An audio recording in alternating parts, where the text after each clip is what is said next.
जोबोर गोजोनथाव बाथ्रा पानेरि विधानसभा समष्टिनि एमएलए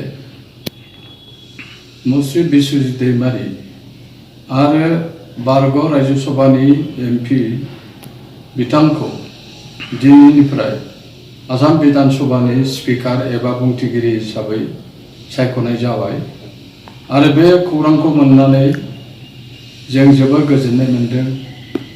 बिश्वजित दैमारिया खेबनै बिथाङा राज्यसभानि एमपि हिसाबै खामानि मावदोंमोन आरो बेनि सिगाङाव बिथाङा तामुलपुर विधानसभा समष्टिनिबो एमएलएमोन आरो बिथाङा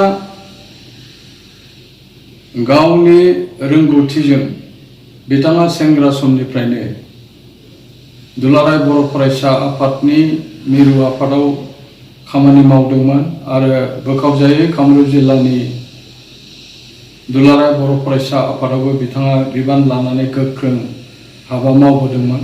सासे समाज सिबियारि हिसाबै बाक्सा जिल्लानि नावकाटा सुहागपुर ओनसोलनिफ्राय फैनाय बिश्वजित दैमारिया दिनै आसाम विधानसभानि गोजौ मासियाव सायख'जाबाय आरो बिथाङा सेथि बर' फिसा हिसाबै आसाम विधानसभायाव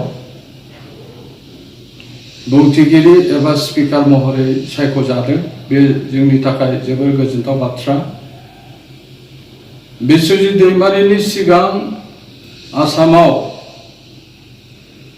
1978 मायथाइयाव सनवाल कछारी फोलेरनि जगेन्द्रनाथ हाजरिकाया बिथाङा अस्थायी भाबै टेम्परारि बिथाङा स्पिकार हिसाबै सायख'जादोंमोन आरो बिनि उनावहाय गहपुर समष्टिनि 1996 मायथाइयाव मुश्री गणेश कुटुमा स्पिकार हिसाबै सायख'जादोंमोन। बे हिसाबै बिथाङा थामथि आसामनि जनजाति फोलेरनि सुबुं विधानसभायाव स्पिकार सायख'जानाय। जों आसा फारियो बिथांनि गोख्रों दैदेननायाव आसामनि हारि हारिसा बयनिबो गेजेराव गोजोन थासारि खौसे लाबोगोन आरो बिथाङा विधानसभायाव रावनि बिथिं गोसो होआलासिनो बिथाङा निउट्रेल भाबै विधानसभानि बे स्पिकार मासिनिफ्राय खामानि मावगोन आरो समान मोनथाय बयनोबो होनानै खामानि मावगोन आरो समाजनि थाखाय समाज दावगानायनि थाखाय गोजोननि थाखाय बिथाङा खामानि मावगोन। बेखिनिखौ जोङो आसा फारिबाय।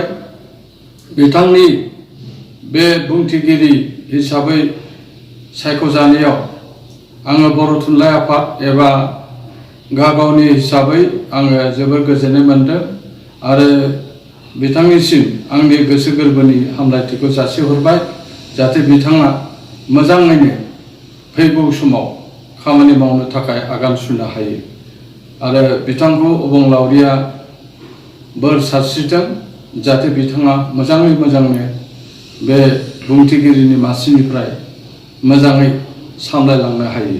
गोजोन्थों।